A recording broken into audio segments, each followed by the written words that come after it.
Hello, Joe. Nice to see you. Hello. Yes, I wish I'd got a drink now, but I've drunk so much over the summer holidays that I'm on a dry couple of weeks recovering, letting my liver recover. That's okay. We'll still have plenty of chances to come together and drink. Sure. So my name is Daria Piskozub. I'm Ukrainian author. Here is my book.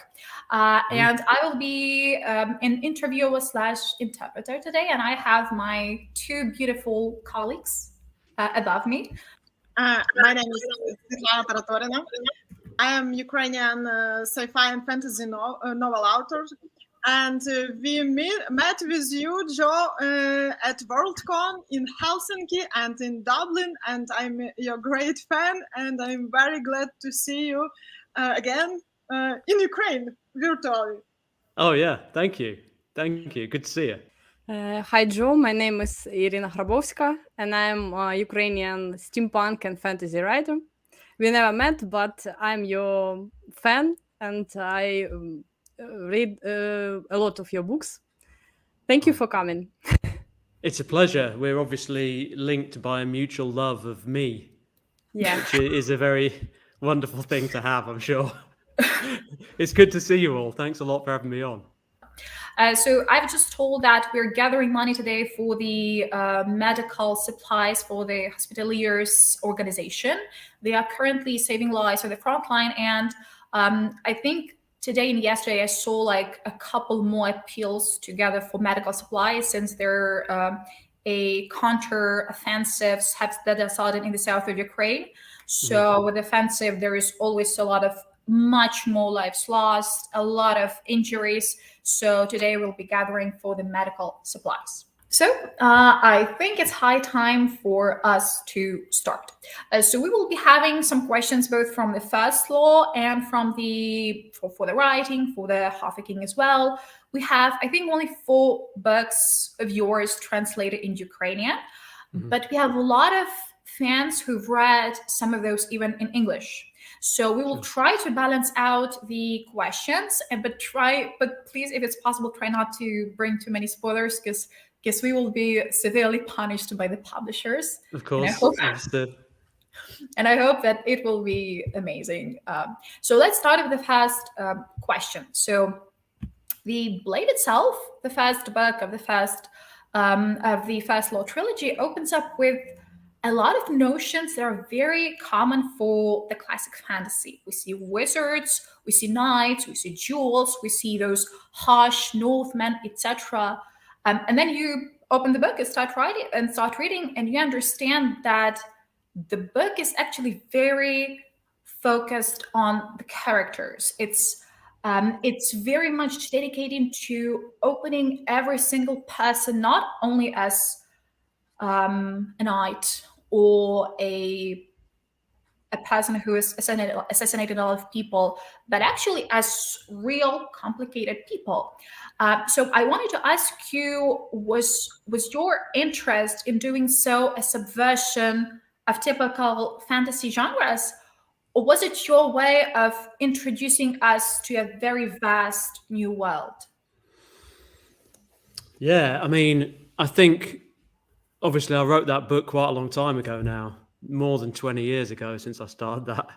I know I don't look old enough, but it's true, 20 years. And I think you hear a lot of people talk about a book over time, and they'll say various things about it, and you'll start to think, oh, maybe that was what I was thinking.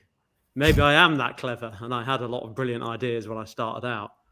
I mean, I think really what I wanted to do when I started writing was to write the kind of book that I loved. You know, I'd loved Lord of the Rings and Tolkien growing up, and I'd then read A Game of Thrones and been very affected by that, the grittier, darker, more character-focused take that it had on fantasy. And I'd read a lot of kind of revisionist westerns, things like Lonesome Dove, Larry McMurtry's Lonesome Dove, and others that, you know, take this kind of grittier, more modern angle on a classic genre, if you like. And I'd read all kinds of other books, a whole range. And so I suppose I just set out to write what I liked. And I think what that was really something very character focused, but still very much within fantasy. You know, I wanted to write something that was recognizably fantasy, the way that Unforgiven, the Clint Eastwood Western, is a very classic Western, but it does something new with the material. It has a kind of more modern, grittier take on the Western form. If you read what the outline of the story is, it seems like a cliche, really. It seems very, very familiar. But it's the attitude that's taken to the story, the dialogue, the tone of voice, the moral framework that makes it something new. And it's more interesting because it's very classic, you know. And so I loved fantasy. I wanted to write something that had all those fantasy things: wizards, magic, a lot of swords, towers, things of that kind, barbarians. But I wanted to do it kind of with my own voice and to stay very close to the characters. And the result is kind of what happened when I sat down and tried to write it. So I don't think there was a grand mission statement at the time, but looking back, I think that's kind of what I had in mind. We have actually a very specific guest for you for the next question. Okay. A top fan. This is a friend of ours. His name is Andrei, and he's Ukrainian author as well. And he was telling me about your books, I think for as much time as I know him. I know him for a couple of years. So he's here with us today, and he will present the question himself. Give me just a second to add him to the stream. Hey. Hi everybody. Hi Joe. Hey. It's a pleasure to meet you. My name is Andrei Novik, and I'm a new Ukrainian fantasy writer. I'm honored to participate in this conversation and ask a question of an author who has had significant influence on my writing.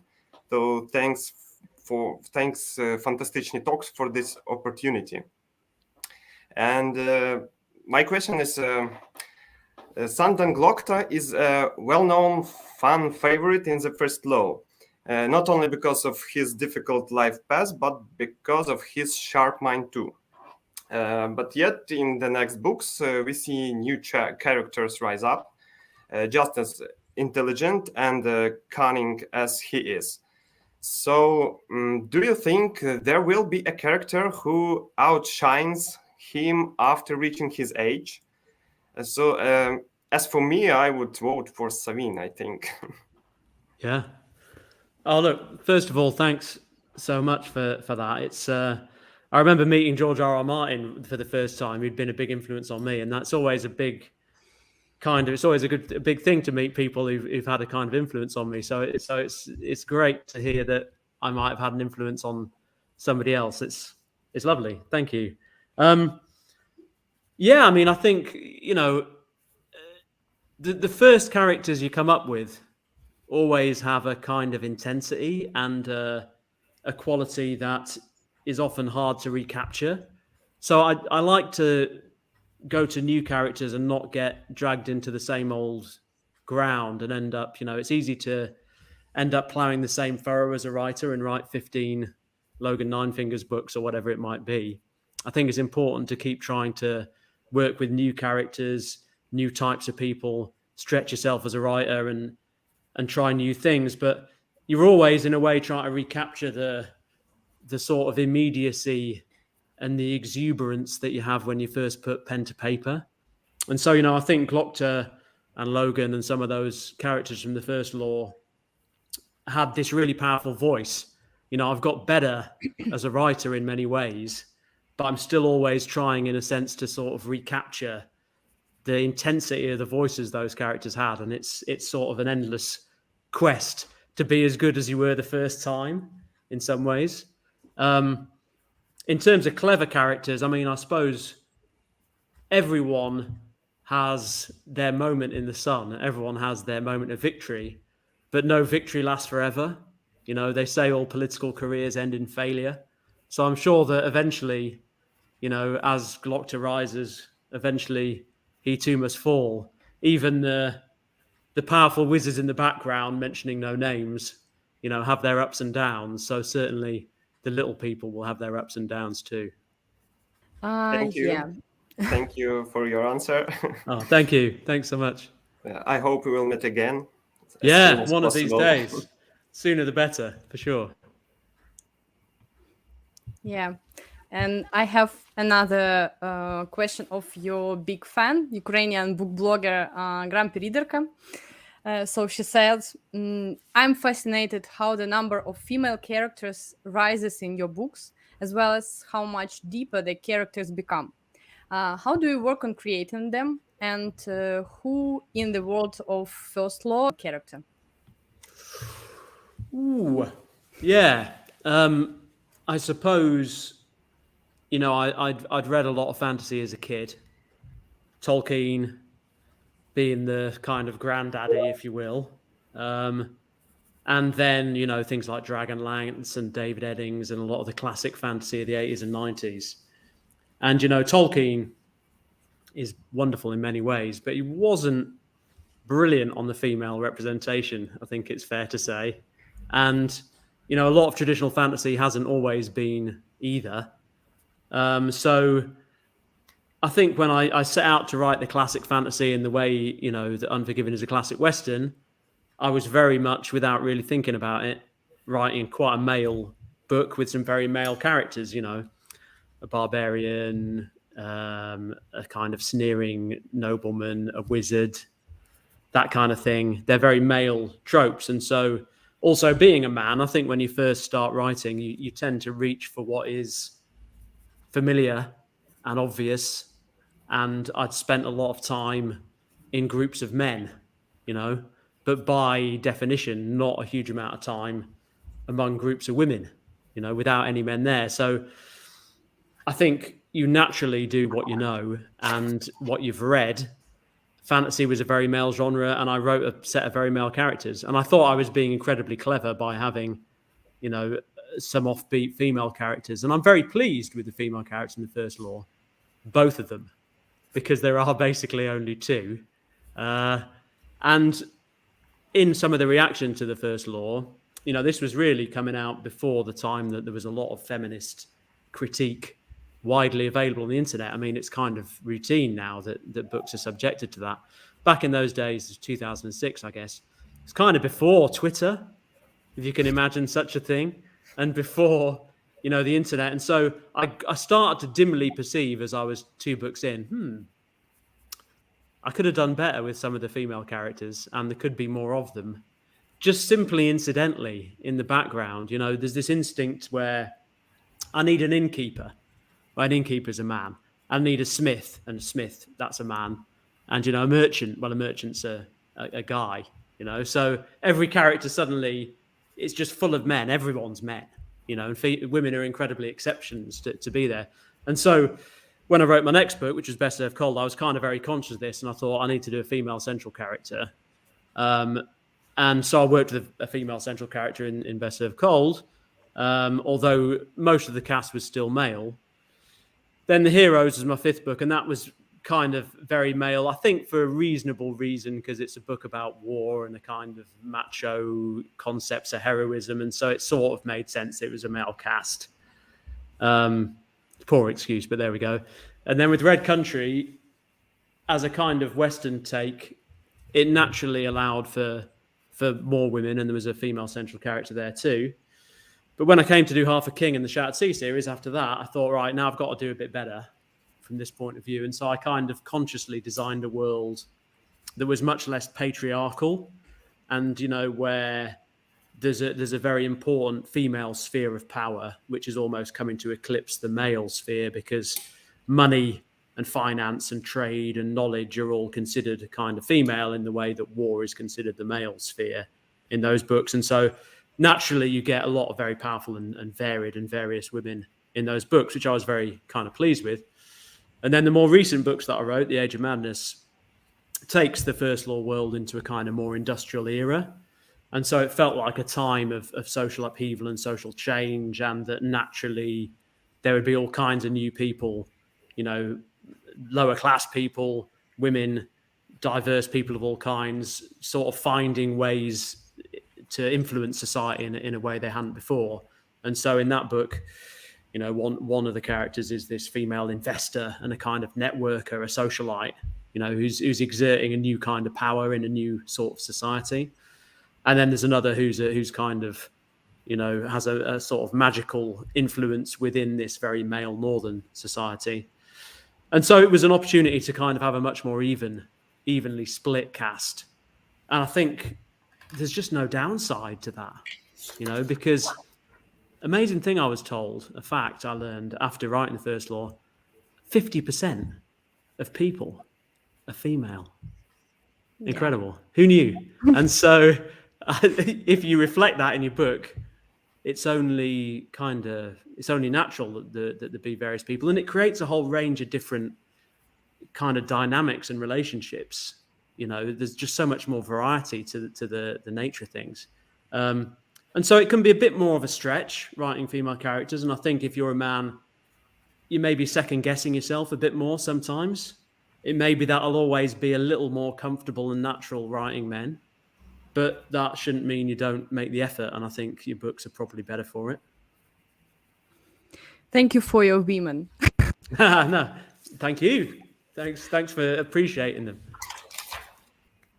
Are you a professional translator out of interest? Yeah. Yeah. No. I'm a writer and I'm project manager in a software company. So I was never a translator before this, but now I am just like a YouTube streamer. That's amazing. I work with a guy in a Spanish festival that I go to quite a lot, and he's like a full-on pro. He does work for the EU, doing simultaneous translation for diplomats and so on, like high level. And he's the only guy I've seen before who can really take a answer of that length and just do it. But he performs it, right? He does kind of, he does, you can tell the timing. He's doing the timing of the jokes and things, which you've also kind of got. So, and she translates, really good. That's nice to hear. I've actually had longer answers from Peter Watts. Right. And he was also doing the sounds, like the sounds of trying to drown or a sound of drinking beer. So that was like a much more artistic interpretation. And he's pretty technical in his language, I'm guessing, as well, isn't he? He's very kind of labyrinthine and sophisticated, which must be tough. Like there is this part of the brain that is behind this and that and that. And I would not be able to read that thing, not only as translate, but those things are cool to witness and experience, I think. Yeah. And we have next question from our colleague. She's a young adult author, Natalia Matalinets. Hello, Natalia. And she asked about Half a King. Half a King is an example of a very dynamic young adult fantasy. Did you feel the change when working with adult books and young adult? Were there any new challenges? Yeah, I mean, in a way, I guess there's some dispute over how much of a young adult book it is. You know, I intended it really as young adult, I guess, but by that I meant the kind of book that I read and liked when I was 14, 15, 16, which was pretty adult, really. I mean, I was reading a lot of adult fiction at that time, so, and I wanted it still to work for, you know, adult readers that I already had. I wanted to gain readers, not lose them, generally, with each book that I write, if possible. So I don't think it's massively different from my adult stuff. I mean, the main thing really was it was kind of simplifying, of reducing the scale of it. So they were shorter. I wanted to write much shorter. I wanted to see if I could do epic fantasy at a not epic length, if you know what I mean. I guess I sometimes get a bit frustrated by the hugeness of some fantasy. You know, when I was a kid, Lord of the Rings was just the biggest thing you could read. That and War and Peace, maybe. You know, if you'd read those, they were the biggest books out there. Whereas now, you know, most series are War and Peace length every installment, and there's 13 of them or something. You know, they're huge series of huge books, which is great for some purposes, but I like things to be a bit tighter. So I wanted to see if I could write, you know, short epic fantasy and get the same feel to it. And I wanted to write some younger characters because I'd written generally these older, more used up cynical, world-weary characters who'd kind of got their adventures behind them, and are quite set in their ways. And seeing my kids grow up and seeing how they reacted to stories and, you know, thinking about how those books you read when you're 13, 14 affect you in a way the ones you read as an adult never quite do. You know, I wanted to read something that might make a mark on someone. And so for a whole set of reasons, I thought I'd try something YA, right, shorter length, younger characters, and also less points of view, if you like, because I tended to do these big mosaic books with 6 or 7 points of view all interleaved. And in a way, this pulls one of those out and just does one story and follows one point of view. And so trying to boil down and simplify and take a slightly different, more epic tone, like a kind of more mythic tone, I suppose, a bit less modern, a bit less earthy. So it was a way to try some new stuff and do different things altogether. And hopefully also get paid, which is always nice. So we have a lot of comments here in the chat section, a lot of praise, a lot of questions. So we'll try to go through a couple of them. Let's see. I see a lot of those. Let me just scroll through them. God, there is a lot, and there's in different languages. So that's super cool. So I see one. How was your experience with Ukrainian publishing houses?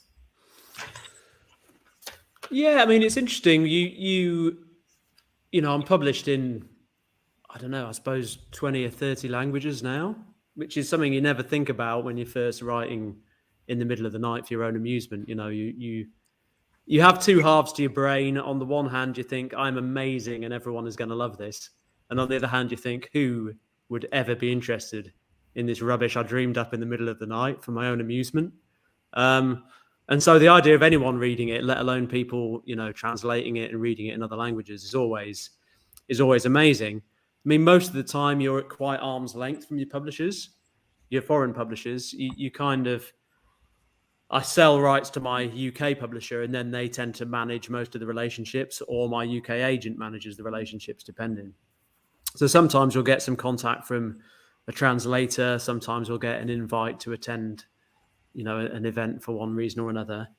But actually I had a particular, you know, different relationship with the publisher of the latest book, Nebo Book Lab, I think they are, who did Half a King, because they just did such an amazing edition. I thought it was one of the best editions I'd ever seen of a book of mine. And, you know, there've been some really high-end, expensive limited editions of my stuff at times.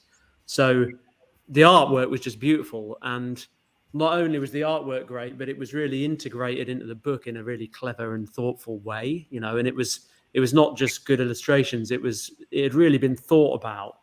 And the kind of world had seeped into all kinds of aspects of the way the characters were portrayed. And it also reminded me a lot of some of the kids' books that I'd read when I was a kid. There's a writer called Rosemary Sutcliffe, you might probably won't have heard of, but wrote kind of historical novels for kids, which were very influential on me growing up. And they were one of the things that kind of I was thinking of when I wrote Half a King. And the illustrations for the Ukrainian edition reminded me a lot of, you know, some of the illustrations in UK kids' books at that time. And I just thought it was a brilliant edition. So I got in touch to say, you know, how much I appreciated it. And they sent me a big video back, you know, showing the office and all the people in the office and the office dog and everyone talking about how excited they were to work on it, which was lovely. And then the invasion happened like 2 days afterwards. So it was bizarre that I just had this very personal kind of contact with people out there the moment that it happened. And, you know, very sadly, they've not been able to do a kind of print edition of the second book. But I think they're going to be doing ebooks at least until printing starts up again, whenever that is. I very much hope that, you know, there'll be a second and third book because they did such a great job with the first one. So actually, before I translate, there is something I wanted to add to you. Is Andre, who was there as your biggest fan, etc., etc. He Right. actually now is the author in the same publishing house. So you're sharing the publisher. That's the first thing. And the second thing, I'm not sure if you know, but the center for printing and publishing in Ukraine is Kharkiv. It's the second biggest Yeah, city. yeah. And it's the one on the northeast, and it's being bombarded like all the time. But the interesting thing is that they keep printing no matter what. And very recently, there was some book that people were asking, like, where is it? It's been announced. Like, give us the book. And the printing house answered that, I'm sorry, but because we're heavily shelled, we can print only during the day now. And people were like, wait, so like for the first couple of months of the war, you still kept on printing the books during the day and during the night? And people were mind blown that it's such a big and important and daunting task from both sides, and the cultural and the physical. There's actually a very interesting comment here. Greetings from Mariupol. Your books were the last ones that I've read back there, and it helped me to overcome a lot of obstacles on my way to safety. So that is amazing. And did you know Mariupol now is occupied by Russia?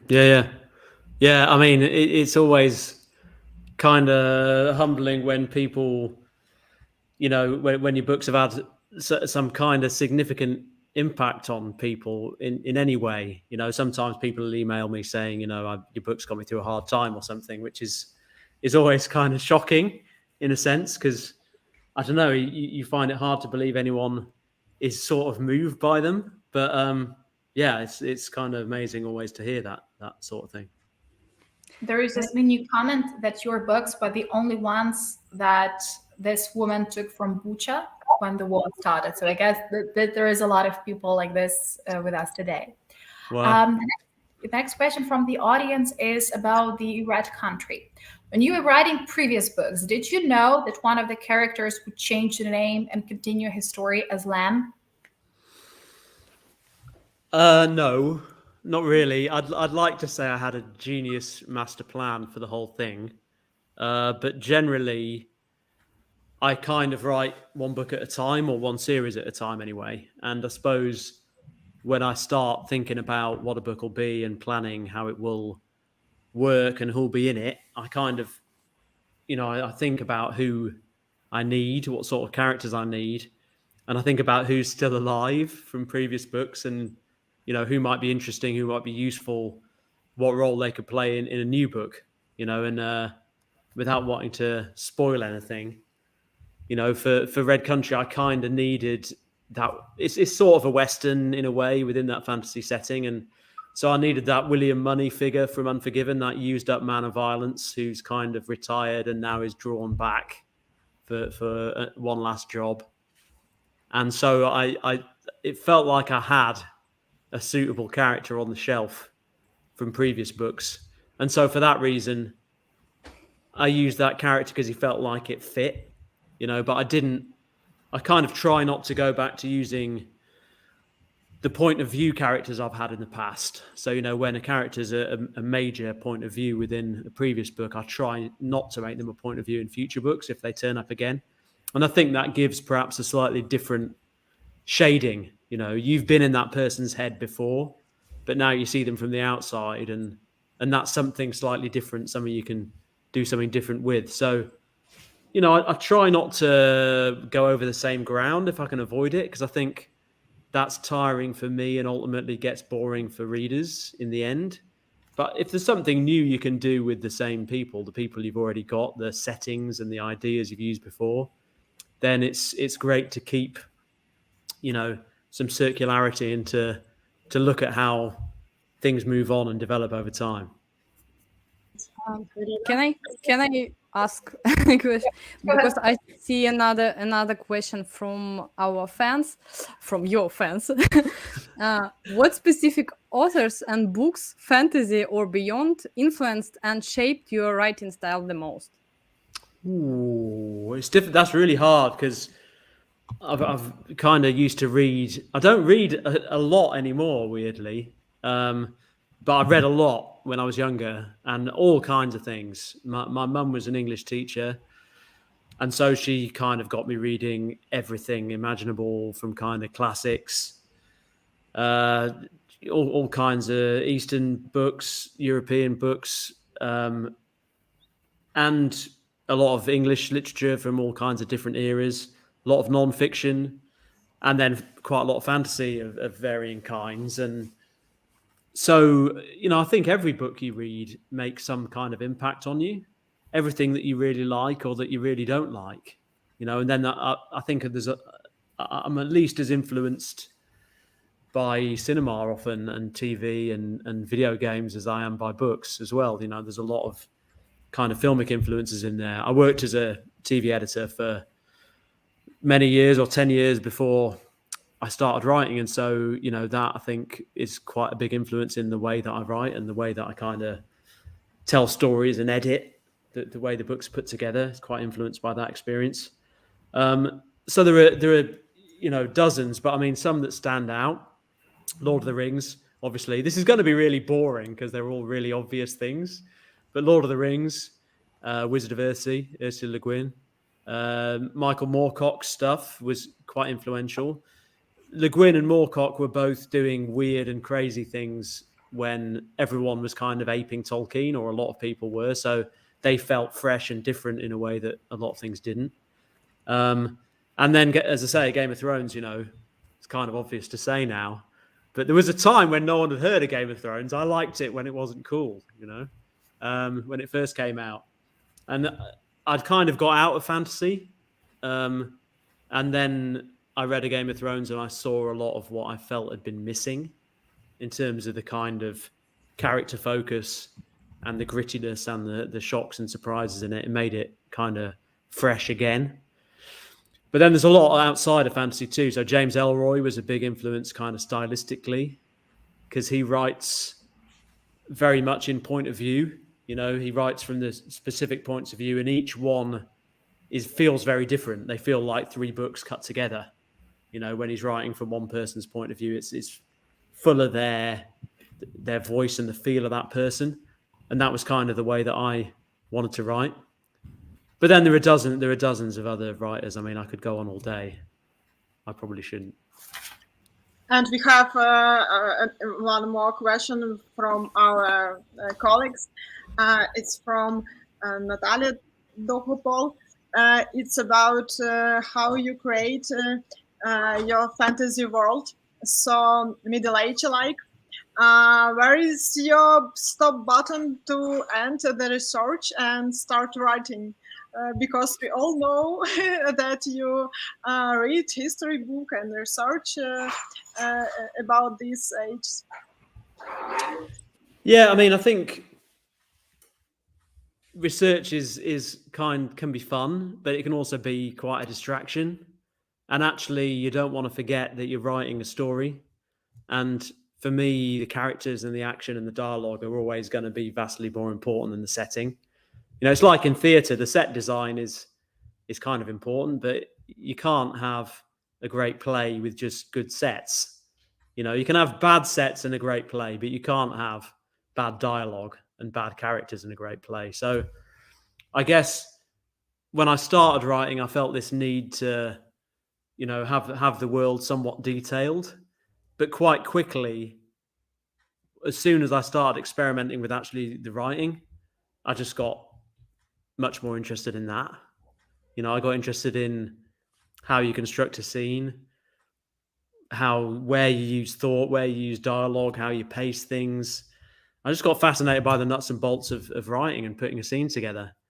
And I feel like if you're in the character's head, that is the key thing. It's the voice and the sense of being in the person's head and understanding who the person is. And the setting is very, very secondary for me. I mean, I think fantasy is a genre defined by its fantastical elements, right? And its monsters or whatever it may be. But actually, those aren't that important. It's really the people and the drama between the people and the things fantasy has in common with everything else. that are most important. And so these days, I mean, I'm writing something new at the moment, New World, and I'm deliberately not bothering to kind of make the world very rigorous or to make that much sense, because I almost want it to be abstract. I want it to be ignored, and for the focus to be on the people and the kind of human drama, because that's far more interesting to me, in a sense, than in what year, what king won what battle in what mountain pass. You know, I don't care in the end. And I think if I've got 10 hours to spend, I'd rather spend 9.5 of them writing the book that people will read, rather than poring over squared paper that no one will ever see. You know, you're writing a book in the end, so let's write a book. Well, we have a huge amount of questions, and another one from the audience. How does Joe feel about modern fantasy serial adaptations? House of Dragon, Witcher, Ring of Power. His books are very cinematic, and there are any plans to release some TV series based on his books? I mean, I would never want the money and glory that would result from such a thing happening, you know? It has come up, I think, ever since Game of Thrones, you know, obviously was such a phenomenon. And really, I think Lord of the Rings in 2001, that happened as the Fellowship of the Ring came out, the film, as I was starting to write. And it was really exciting to see fantasy kind of visualized for the first time in a way that wasn't a bit naff, if that makes sense. It was the first time fantasy had really looked incredible on screen. And then I think Game of Thrones did something similar in terms of a TV treatment for fantasy, which, you know, for a long time fantasy had been felt it was a bit unfilmable. And Game of Thrones changed that really overnight. And suddenly everyone was looking at fantasy in a new way. And I think anyone who had a reasonably successful series would have got some calls around that time and since. And so I've been involved with some development efforts to bring it to the screen, but I don't know. It's it's a difficult business, and things often go wrong. So it's better not to really say anything until literally the characters, the actors are dressed and ready to go on, and then maybe we can talk about it. But until then, it's probably better just to wait and not tempt fate.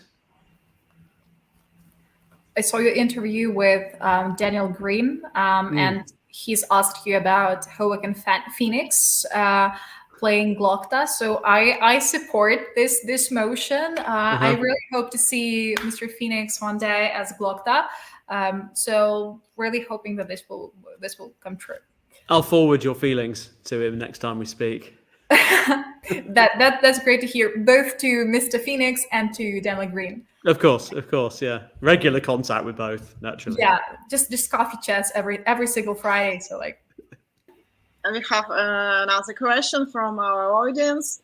Do you see, Joe, across the books, all the books that you are written, do you have characters that you love to hate, or hate to love? I think I hate all the characters that I'm writing, and I love all the ones I've written. You know, I love the ones in books I've finished, generally, because they're done and they're not going to bother me anymore. You know, it's the books that I'm writing where they're causing trouble. And so sometimes characters just spring onto the page effortlessly, but I find that happens less and less, sadly. They often take quite a lot of effort to get right. I mean, I edit a lot. I'm a kind of writer who works in the edit generally. So I sort of regard the first draft as just splattering the whole thing down as quickly as possible. And then I kind of feel like I'm working once the first draft's there, and I'm kind of going over and revising and editing and developing a sense of what it is I'm actually doing, cutting the things that don't work and, you know, shaping stuff a little bit. So there's certainly characters who work better than others. There are characters who are more natural than others when I write them, and who kind of spring onto the page fully formed. and then there are ones that take more effort and energy. But also, for me, the characters are kind of tools to achieve an effect. They have a purpose within the story in terms of the point of view they offer, the events they cover, the theme, the exploration of the theme they offer. And so, I kind of don't have favorites in the sense that they're all necessary. It's a bit like asking what's the favorite part of the engine. Do you prefer the drive belt or the spark plugs? Well, it doesn't work without either. They're both essential. So I tend to love all the characters in a way once they're done and out of the way. But for sure, there are ones that work. There's some that work better than others, no doubt. I see we have some thanks from people. People thank you for the characters, for being here, for visiting Ukrainian audience. So that's great to see. And also the person who asked you that question, Svetoslav, he is the editor of, I think, one of the last of your Ukrainian translations. So he is the person responsible for rereading everything in Ukrainian, and he is one of the people responsible for bringing your books to the Ukrainian audience. It's really great that those people really came here today and posed their questions. Absolutely. And thanks to them as well, because, without them, you don't get read. So, they're as important in a way as anyone. I think there's often this attitude that the author's the only important person in the process, and everyone else in publishing is a kind of parasite who doesn't add anything. But everyone is essential in publishing, and it's a team effort always, with editors especially, but also with the kind of production people and the marketing people and the publicity people. It's all essential, and they all, are needed and vital in the process. So, yeah. And the ones who are working on bringing the books to foreign languages around the world, likewise, same thing. Respect. So I think it was a great discussion. I feel like I've asked a little bit about everything, but the depth of my question has only gotten bigger, and I got only more questions. But I have a very important question to ask Irina. How much money did we gather during this call? As far as I see, we gathered around 1,000 hryvnias, 10,000, 10,000, yeah. So I don't know how much it is in pounds.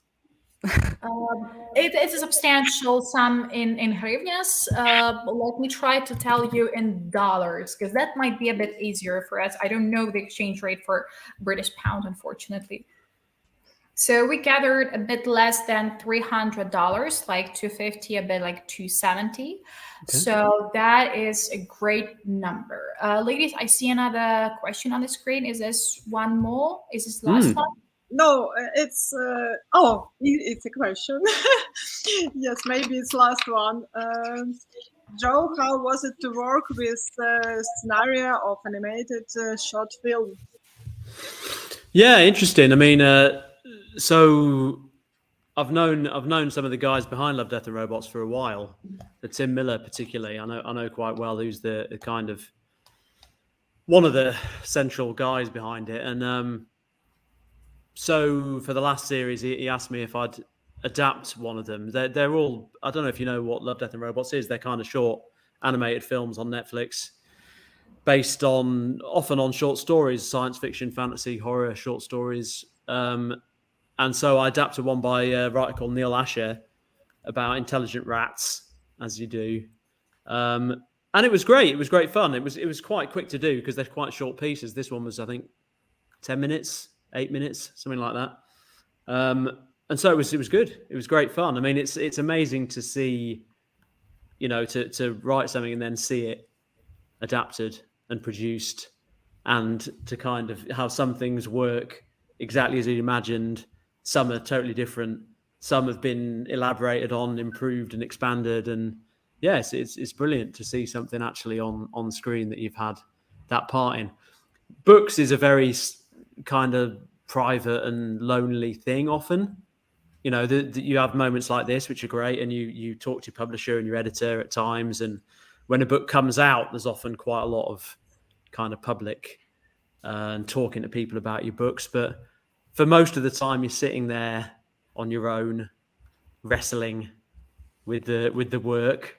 The nice thing about TV and film is that it's a team, you know, and that's a good compliment to books, because it's nice to kind of just be one cog in the machine sometimes and have other people have ideas, you know, that come in. And, you know, it's nice to be able to take in ideas as well as just kind of give them out. So being part of a team is a really nice part about TV and film, I think. So with this said, I think it's high time for us to thank you for being with us here today.